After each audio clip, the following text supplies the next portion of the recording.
Hey, everybody, it's Jeannie Walters. It is Friday, and we are having another Experience Investigators Ask Me Anything session here with you. So, we're so excited that you're here. We're so excited to answer any question you have about customer experience. But today, I'm also going to share a little tool that I've used with clients to get some traction, momentum around your CX, your customer experience wins. So, we call it a CX punch list. And I'm really excited to share that with you. We also have a very exciting announcement coming up, a little surprise that we talked about in our newsletter. So if you're here for that, stay tuned. And as always, we have our COO, Sean, here with us. Sean, good to see you today. Good morning, Jeannie. How are you today? I'm great. It's Friday. The sun is shining finally in Chicago. So it's all good. How about That's you? that's awesome. That's awesome. I woke up with some extra energy today, and Sweet. not only because of today and this event, but I knew that I was going to use the company mug, and Fantastic. so I save it for the events, and so that got me going right away. Excellent. It's got Craney the Crane. Absolutely, absolutely. Uh, and I love today's topic. Everyone, as you can, please send a comment in and tell us where you're from. Mhm. It's always good to see some familiar faces out there. Thank you for welcoming me back, and I look forward to today's event. I am very excited about it as well. So I think we should just jump in and get started. And as you join us, please do let us know in the chat where you're joining us from and any questions you have as well. So today we're going to be talking about how to create your punch list for quick CX wins. And this is a term you might not have heard used in this way before. That's because we started talking about things this way when we realized that there was a real need to build momentum around collecting and addressing those improvements, those little things that we want to do.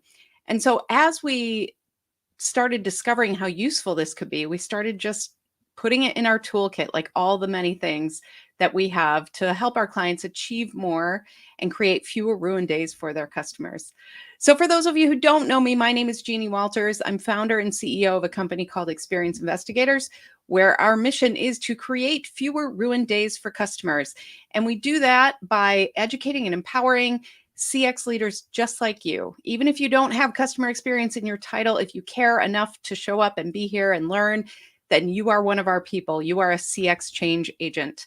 Now, if you want to learn more, we have many, many resources for you. I have several courses on LinkedIn Learning. We also have some resources for you at Experience Investigators, all sorts of free workbooks and articles and audio and podcast and everything else. And we've been doing these webinars for a few years. They're all available to you on our YouTube channel. So check that out as well. So first of all, let's talk about what this thing is. What is a punch list?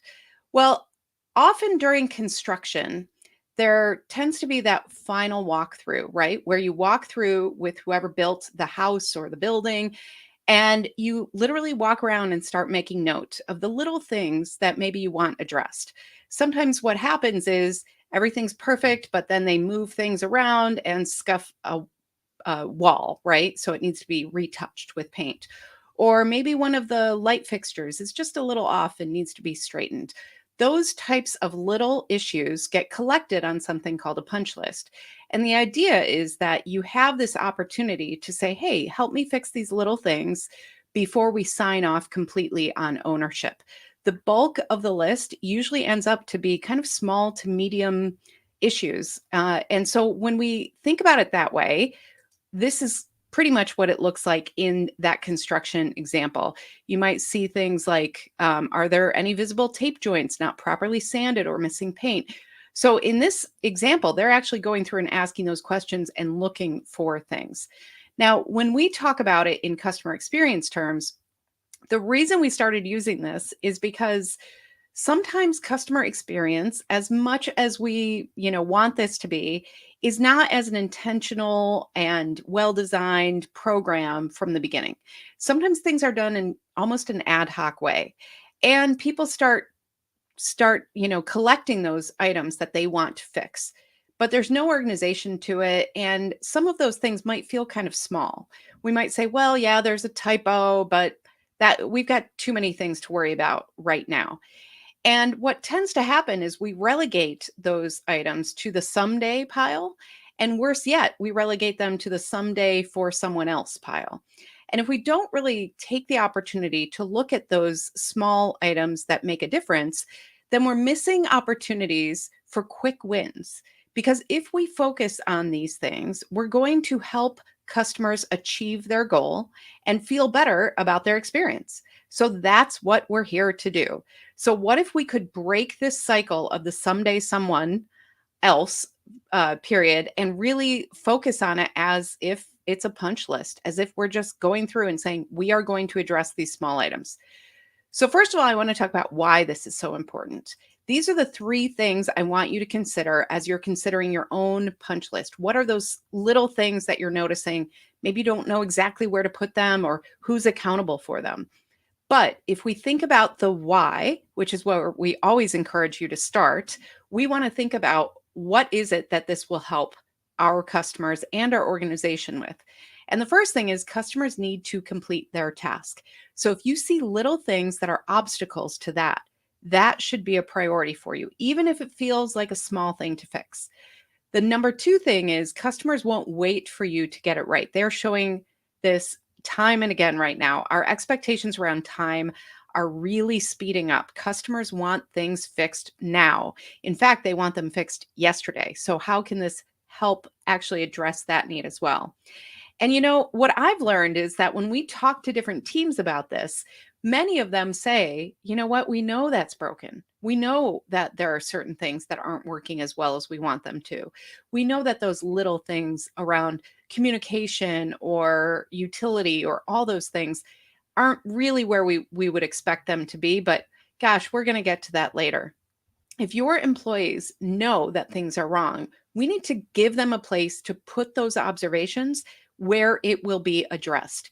Even if it's a small thing, even if it's out of their accountability, we need to make sure we're empowering them. And sometimes we don't have a super robust tool to do that. Sometimes we do have something as easy as a punch list to make that happen. So the first thing is customers need to complete their task.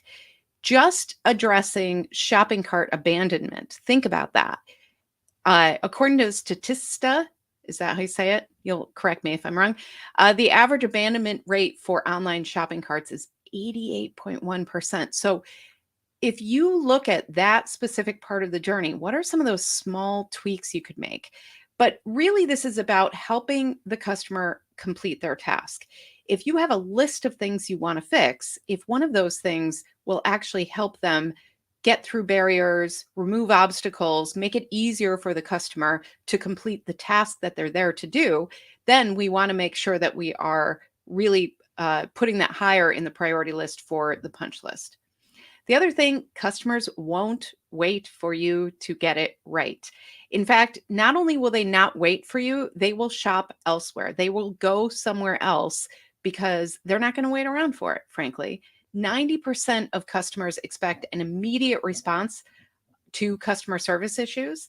And if we keep saying the same thing, like, oh, yeah, we know about that. Here's a workaround, customer. Or oh, yeah, thanks for letting me know about that. But then not knowing where to put those things, that can be a real issue to your overall customer journey. So if you can address something to help get, speed to accuracy, speed to achieving that goal, that's another way to really think about how to prioritize these things. And then employees know what's broken. This one gets to me because sometimes I have these teams that we work with. And if you're at the executive level, sometimes you don't deal with the frontline very often. You don't actually interact with customers, but you have employees who do. And so your frontline employees and others who are serving, in that role, they see every day what could be improved or tweaked to make things better for both the customer and the employee. And so a punch list gives them an easy way to collect that information, and then it gives you a way to help prioritize things that are important to both the customer and your frontline employees. Now, some of you may have really robust programs. Some of you may have a wonderful CX team and you're using a CX charter and you're prioritizing every week. That's fantastic. And I encourage you to continue to do this. The idea with the punch list is to kind of undercomplicate things. Let's not wait all the time for that approval or those processes if we know what's broken. And that's what I'm encouraging you to do. Take the steps you can in order to address the things that are stopping your customers from having the best experience that they can. So the CX punch list, sometimes what we do with it is we actually say, okay, let's have an improvement sprint. Because then we can start saying, okay, we've got 30 days. What can we make happen? Or we've got this team that's dedicated for 2 weeks to doing this. However you want to do it, putting a time-bound sprint on it will help you, first of all, really figure out how to prioritize, and also help you figure out, okay, we know it's not going to be necessarily perfect the first round, but we know that we can make this better, that we can actually improve something just a little bit for our customers that will actually improve the journey, help it be more seamless, effortless, all of those things. Or maybe it's going to help the employees. Maybe there's something that's really bugging them that we could make a little better just by focus. And so this is about both prioritization and focus to get things done. So if you already have a lot of improvements documented, sometimes my clients say, yeah, we did a customer journey mapping workshop and we came out with 200 things that we want to fix. And many of them are these small little tweaks, but we don't have the right people, or we don't have the right influence, or we don't have the right accountability. This is where a sprint can be really powerful, because you can get influence with other leaders. You can say, we're going to do this together and we need everybody's buy-in. We're going to do this for 2 weeks or 30 days, and we're going to fix all these things.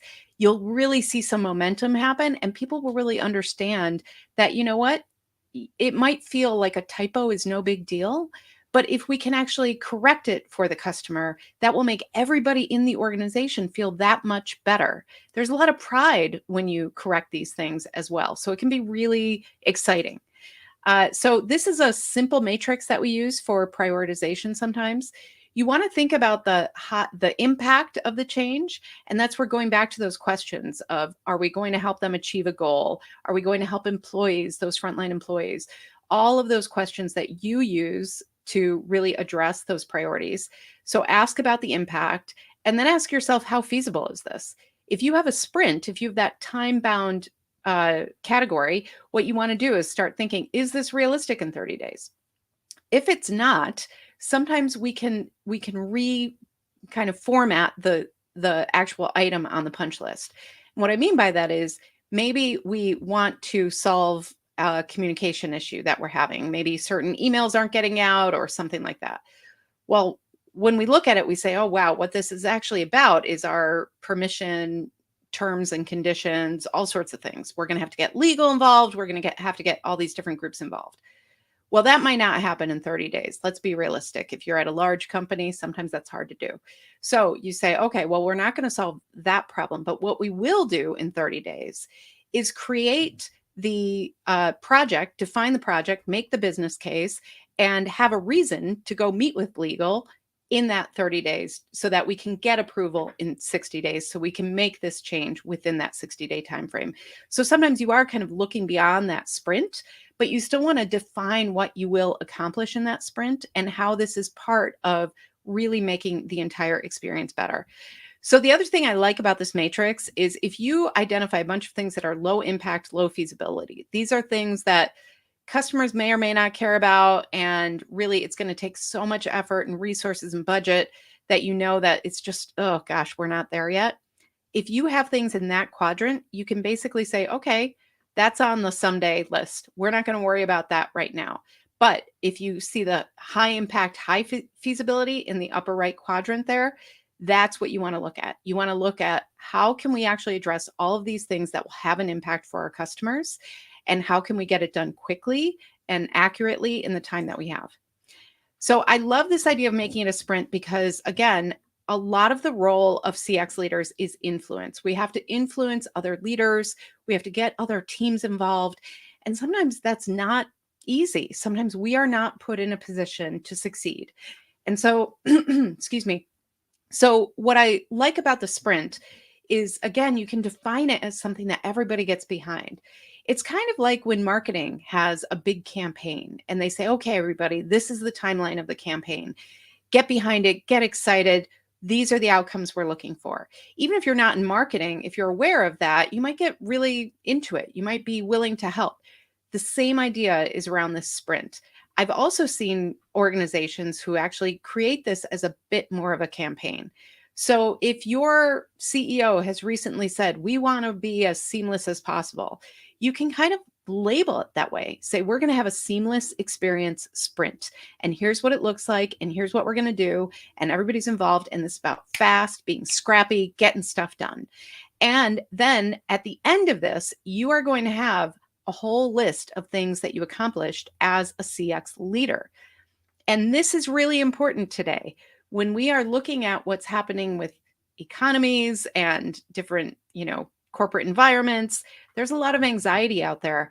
And one of the things I would say is that if you have a 30-day sprint and you accomplish a bunch of changes and you really get improvements out there, you can say, look at all this stuff that we did by getting other leaders involved, by having this sprint, by focusing on what's important to customers and what we can actually achieve. All of that will help you. So this is just an example. You can have category or channel like email, website, invoices, things like duplicate, what is the issue? Duplicate welcome emails, click to call phone number. We don't have that. We need that on the website. And by the way, it's 2023. If you don't have this on your website, it's time to get there, please.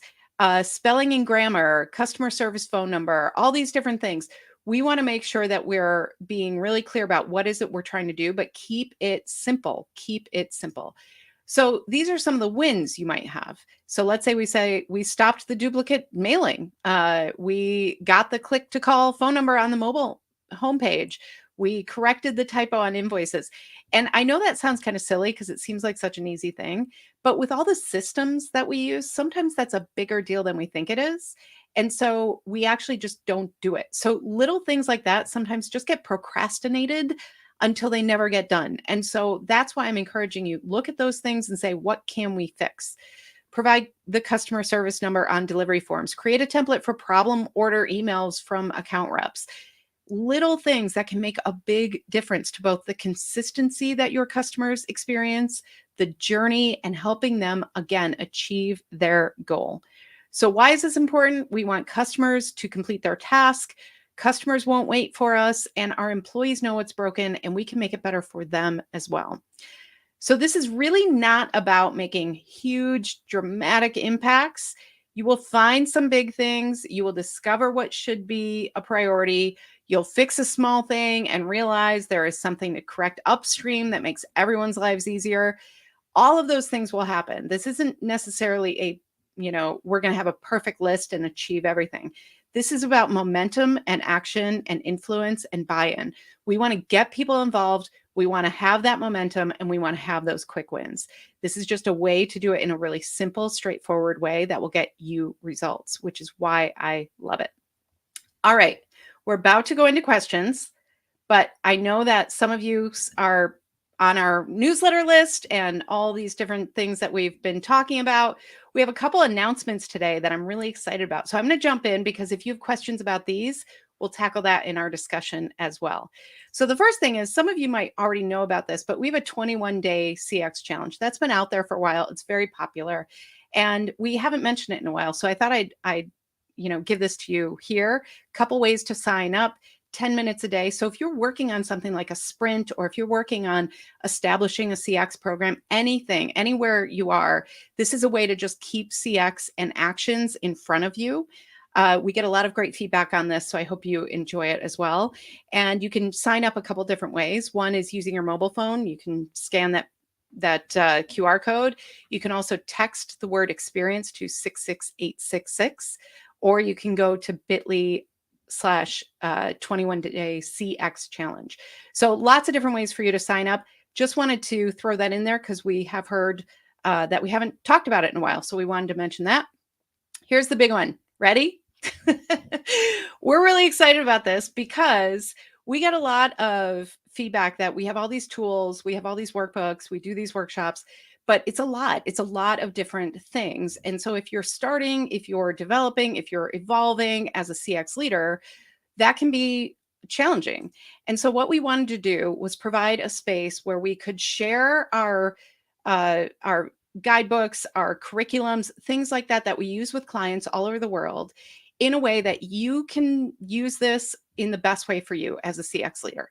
So we're calling it CXI Flight School. And some of you might not know that we have CXI as a registered trademark for customer experience investigation, thus experience investigators. But we also believe the I can stand for a lot. It can stand for innovation. It can stand for inspiration, all these amazing things.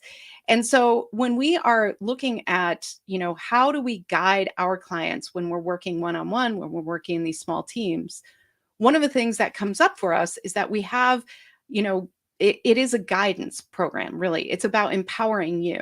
And so we're turning this into a place where you can share with one another. I will be there to answer questions. We have amazing team members who are going to support this as well. Right now, we are opening up the waiting list. So if you are interested in this, there will be a small application to go through once we go live to make sure it's a fit. But we're really, really excited about this, and we hope you are too. So if you would be interested in this, we have a couple different ways for you to learn more. There's the QR code again. And then if you want to go to CXIFlightschool.com, that is another way to join us there. So I am really excited about this. I hope you are too. And I can't wait to hear what you think and all of those great things. So with that, I would love to answer some questions and bring Sean back. And we've got some great world engagement here. How exciting. We do. Got a couple questions from the email.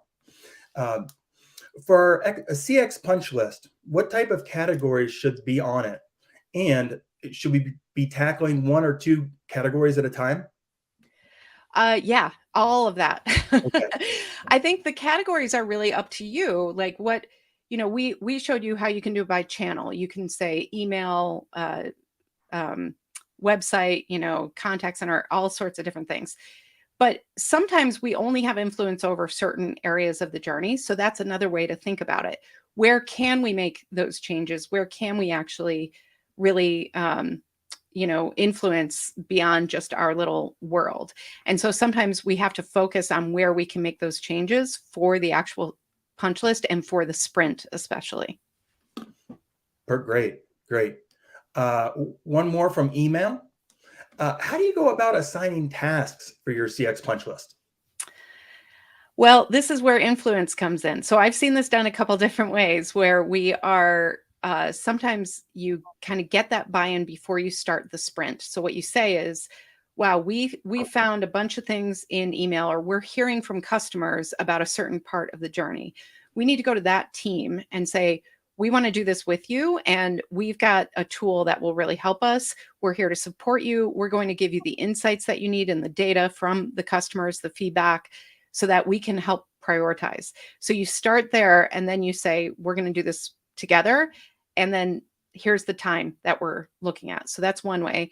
The other way is that sometimes if you're dealing with a lot of different little things, it's a little bit of divide and conquer, right? So you say, okay, well, we know that we've got 3 things for this team over here. We're gonna have somebody on our team whose responsibility it is to go out and talk to them and say, we have these 3 things. What's the timeline? How can we help you? Here's the feedback we're getting. Here's an actual quote from a customer who couldn't achieve their goal, who stopped because this was happening. How fast can we fix this?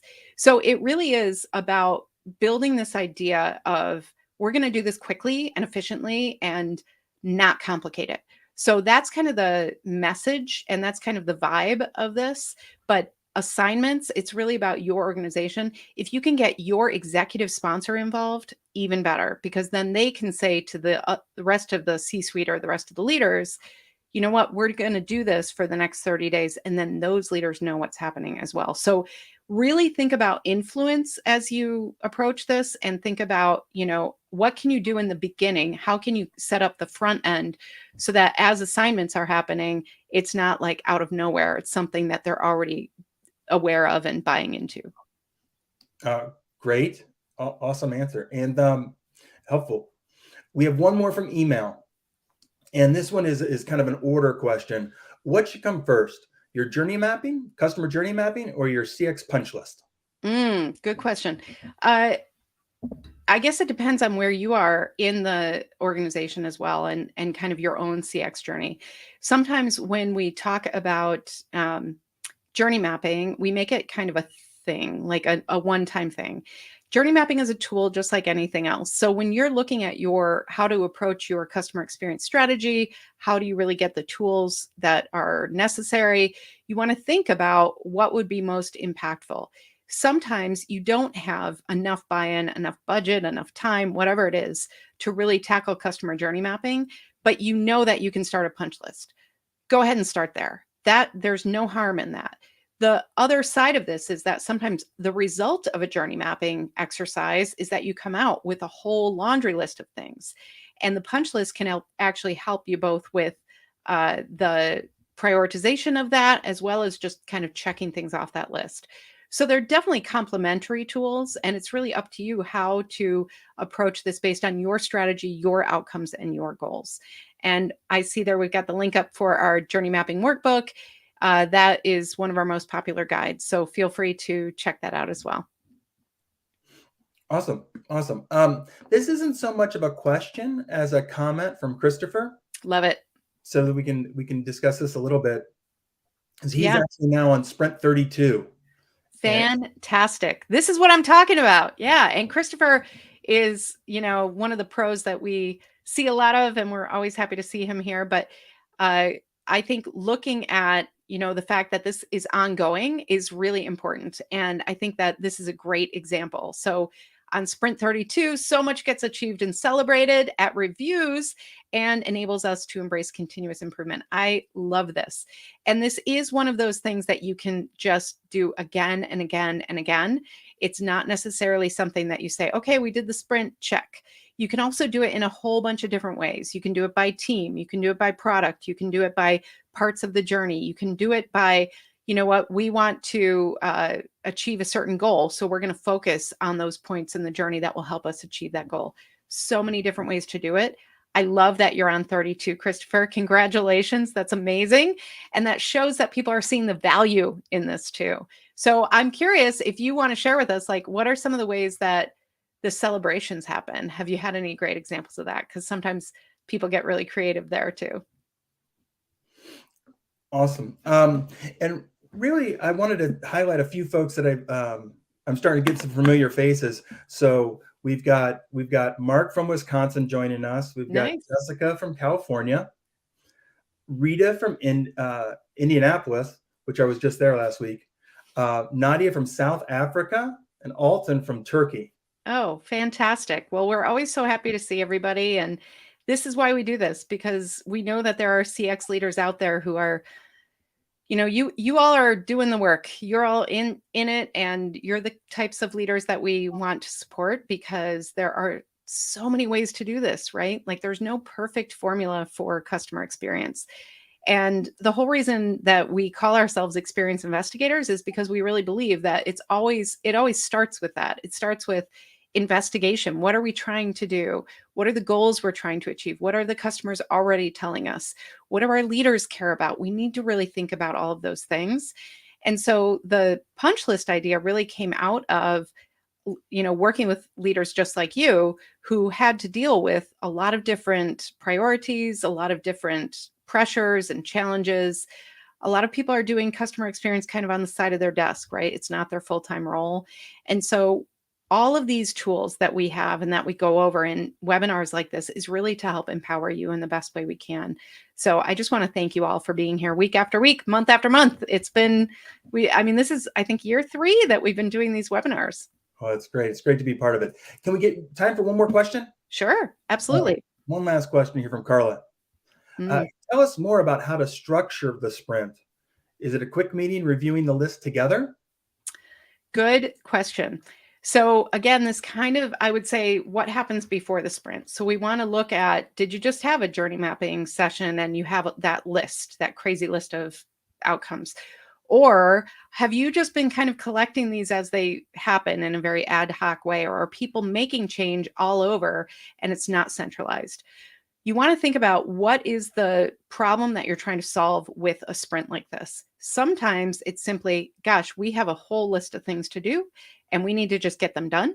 Sometimes it's about really looking ahead at, you know what, we know that we're going to have all this big change in the future. We need to really get things done before a certain date. I mean, there are all sorts of different reasons for starting something like this. To Christopher's point, he talked about continuous improvement. That's a great goal. And sometimes what happens is we make everything kind of big and then people feel like they can't quite get to it. This helps you with that momentum by putting in a sprint. So sometimes it is a meeting. Sometimes it's about getting the right leaders involved and saying, this is what we want to do. This is how we're going to do it. Sometimes it's a matter of meeting individually with those different teams that you want to influence and just having a core group from the CX team who can really guide this. I've seen this where a person owns it. I've also seen it where the technology really helps us centralize this information. So I've seen it everywhere from like a Google sheet that everybody can access and say, yes, it's done, no, it's not, to something a little more formal that's tied in with your customer journey orchestration software. So this can kind of evolve with you as an organization. I always say start where you are. So if you need to just have that meeting and say, this is what we're trying to do, this is how we want to approach it, and this is how we'll prioritize it, this is what I need from you, then you can really create that rhythm in the way that works best for you.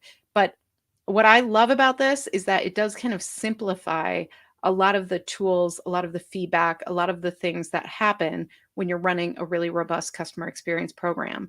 And it's easy to get stuck. It's easy to get stuck with procrastination, with analysis paralysis, right? Like, I don't know, should we say use or utilize? You can spend 4 weeks on that discussion.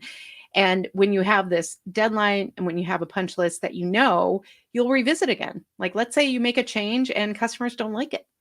You might have to revisit that again in the punch list. But just like Christopher talked about, you can do this again and again and just keep it as part of your CX program.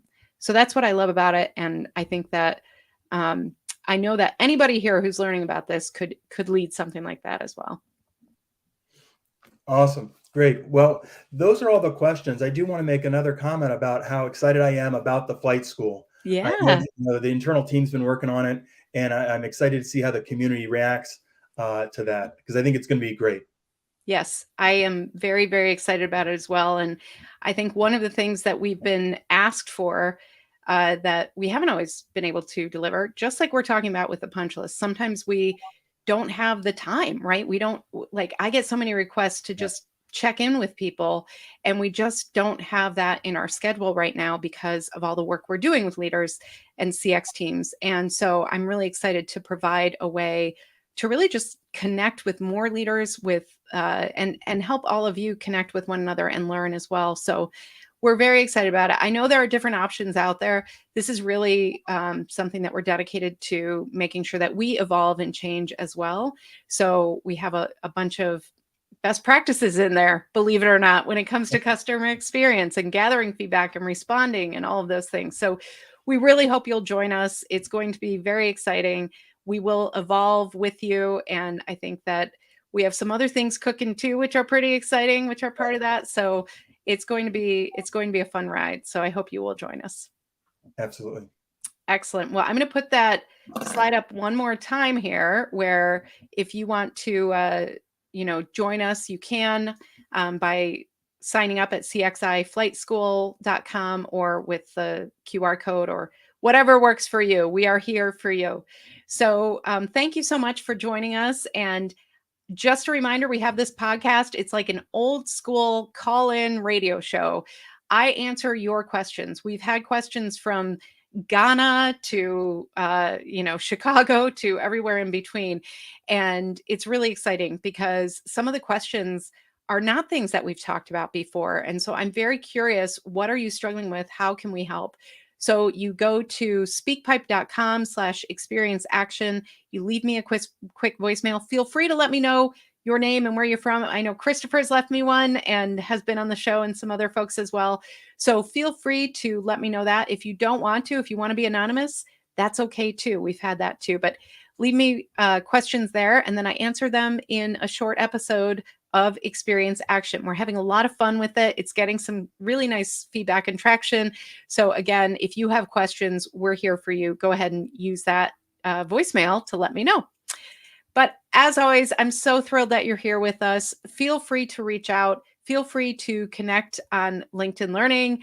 There are some new things happening on LinkedIn Learning that I will be able to talk about soon. So I hope that you will join me there as well. But overall, I'm just always so happy for what you're doing. I know you're leading in sometimes less than desirable circumstances. I know many of you don't have teams, don't have that support. You can do this. As I said recently at an event I was at, every customer experience program is started by one customer experience change agent. So if that's you right now, keep going. You're doing the right thing. This is a winning business strategy. It's about not only serving your customers, but serving your organization in the best possible way that you can. And by you being here with me today, you're helping us live our mission to create fewer ruined days for customers. So it's always so thrilling to be here with you. Thank you. And our next one is May 19th. So mark your calendar for May 19th, and we will we'll let you know as soon as that is open as well. But thank you all for being here. Have a great weekend. Keep doing what you're doing, and I'll see you next time.